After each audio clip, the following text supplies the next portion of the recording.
बहुत ही जल्दी बड़े हो जाते हैं बच्चे अक्सर बचपन बीत जाने से पहले।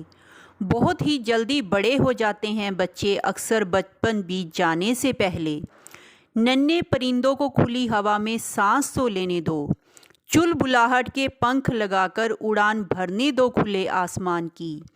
ख्वाहिशों के रंग जवां होने तो दो। छा जाएंगे आकाश की बुलंदियों पर सपनों की रंगीन इबारत बनकर। बचपन को खुली हवा में सांस लेने तो दो। हेलो फ्रेंड्स, मैं नीरू बाला फिर से हाजिर हूँ एक नई रचना के साथ जिसका शीर्षक है परीक्षा। तो बिना देरी किए शुरू करते हैं परीक्षा।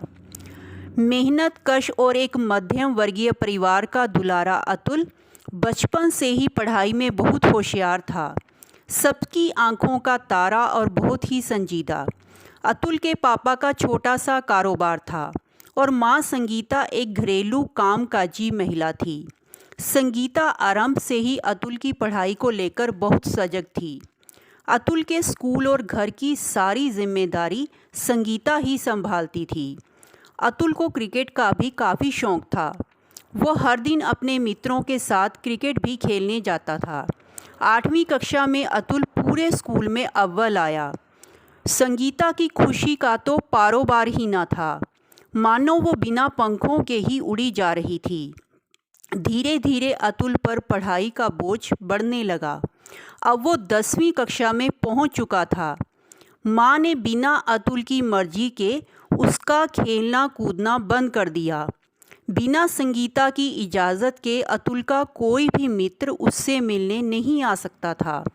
क्रिकेट की जगह उसे अब ट्यूशन को टाइम देना पड़ता था। यहाँ तक कि माँ ने टीवी भी बंद करके अलमारी में रखवा दिया।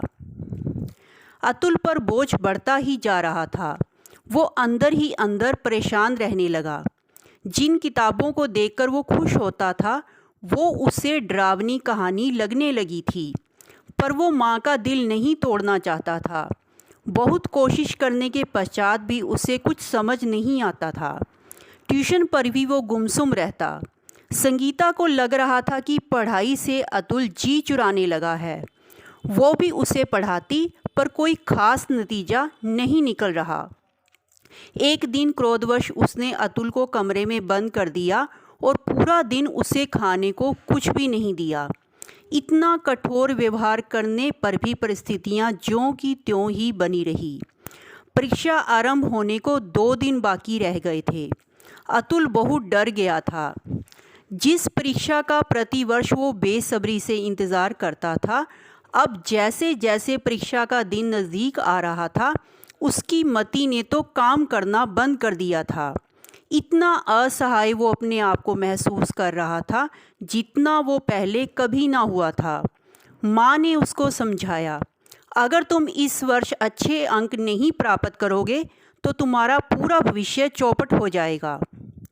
अतुल बहुत दबाव में था। परीक्षा का खौफ उसके सिर पर सवार था। शाम को अतुल छत पर बैठा पढ़ रहा था कि अचानक जाने वो कैसे छत से गिर गया।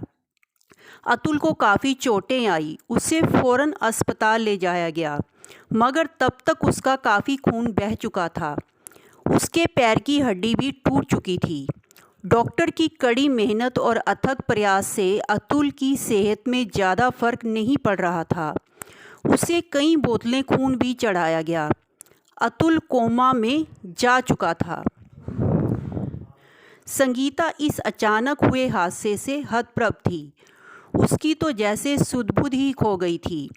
दिन रात वो अपलक टकटकी लगाकर अतुल के सिराने बैठी रहती। संगीता की दिन रात की सेवा ने असर दिखाया और वो 2 महीने बाद होश में आया। मम्मी पापा ने भगवान का लाख लाख शुक्रिया अदा किया, मगर अभी भी उसे गहन चिकित्सा की आवश्यकता थी। संगीता ने अतुल के सिर को चूमा और प्यार से उसके बालों में हाथ फेरा तो अतुल ने कुछ पल के लिए आंखें खोली, मगर माँ से नज़रें मिलते ही सारी घटना अतुल की आंखों में घूम गई। उसे अपनी परीक्षा की याद आई तो वो बेड से उठने की नाकाम कोशिश करने लगा। संगीता ने उसे आराम करने को कहा। अतुल ने माँ से समय पूछा और कहा कि उसे तो परीक्षा देनी है, कहते कहते वो फिर से अचेत हो गया। माँ की आंखों से आंसू बहने लगे। अतुल के पापा ने संगीता को ढाढ़स बंधाया। अब अतुल की सेहत में काफ़ी सुधार आने लगा था, मगर हरदम प्रसन्नचित्त मुद्रा में रहने वाला अतुल आजकल काफ़ी उदास रहता था। उसे मन ही मन कोई चिंता खाए जा रही थी। वह मम्मी पापा से नज़रें चुराने लगा। आज जब डॉक्टर साहब आए तो अतुल ने उनसे घर जाने की इजाज़त मांगी। हालांकि डॉक्टर साहब उसे अपनी देख रेख में कुछ और दिन रखना चाहते थे, परंतु अभी अतुल की ज़िद के आगे उनको झुकना पड़ा। अतुल छुट्टी लेकर मम्मी पापा के साथ घर आ गया। संगीता बहुत खुश थी। आखिर भगवान की कृपा से उनका लाडला मौत के मुंह से बचकर आया था। अतुल ने माँ को अपने पास बुलाया और एक कागज़ माँ की ओर बढ़ाते हुए बोला, माँ मुझे माफ़ कर दो। संगीता ने पूछा, क्या है ये और तुम ऐसे क्यों बोल रहे हो? अतुल के पापा भी पास आकर बैठ गए। संगीता ने कागज़ खोला और पढ़ने बैठ गई। जैसे जैसे संगीता अतुल की लिखावट को पढ़ते हुए आगे बढ़ रही थी, वैसे वैसे उसकी आंखें आश्चर्य और भय से फैलती जा रही थी। दिल, दिमाग और शरीर के हर एक अंग ने जैसे साथ छोड़ दिया था। उसके हाथ से कागज़ छूटकर नीचे गिर गया और वो धड़ाम से कुर्सी से नीचे गिर पड़ी। उसने अपने चेहरे को हाथों में छुपा लिया और फूट फूट कर रोने लगी। अतुल के पापा को कुछ समझ ही नहीं आ रहा था। उन्होंने संगीता से पूछा, क्या हुआ, तुम क्यों रो रही हो? कोई कुछ बताएगा मुझे, आखिर क्या है इस कागज़ में? उन्होंने फ़ौरन कागज़ उठाया और उसे पढ़ने लगे। मम्मी पापा, मैं आपका गुनहगार हूँ। मैं आपके सपनों की कसौटी पर खरा नहीं उतर सका। मैंने बहुत कोशिश की, परंतु मैं पढ़ाई पर ध्यान नहीं लगा पा रहा था। आप सब मुझे अक्सर पूछते कि आखिर उस शाम को क्या हुआ था, मैं कैसे छत से नीचे गिरा, मगर परीक्षा के डर ने मुझे इतना भयभीत कर दिया कि मुझे मौत ही अपनी आखिरी मंजिल नज़र आई और मैंने बिना सोचे समझे छत से छलांग लगा दी। मैं आपकी आशाओं को टूटते हुए नहीं देख सकता था और इसी पल में ये कर बैठा। माँ, मैं आपसे कैसे माफ़ी मांगूँ? मम्मी पापा, क्या आप मेरी इस भूल को मेरी नादानी समझकर अपने बच्चे को माफ़ कर पाएंगे? अतुल पापा के चरणों में गिर पड़ा और वातावरण में अतुल और मम्मी पापा के बिलखने के स्वर गूंजने लगते हैं। पापा ने अतुल को उठाया और गले से लगा लिया। बेटा, गुनाह तो हमसे हुआ है, जो हम लोगों ने तुम्हें अपनी आकांक्षाओं की भेंट चढ़ा दिया। पापा के स्वरों में आत्मग्लानि के भाव स्पष्ट नजर आ रहे थे। मुझे भी माफ़ कर दो बेटा, मैं तुम्हारी मनोस्थिति को समझने में चूक कर गई। संगीता ने कहते हुए अतुल को बाहों में भर लिया और अतुल के पापा ने उन दोनों को गले से लगा लिया। साथियों, हम लोग अक्सर अपने दिलों में इतनी ख्वाहिशें पाल लेते हैं कि उनके बोझ तले दबकर हमारा भविष्य ही चौपट हो जाता है।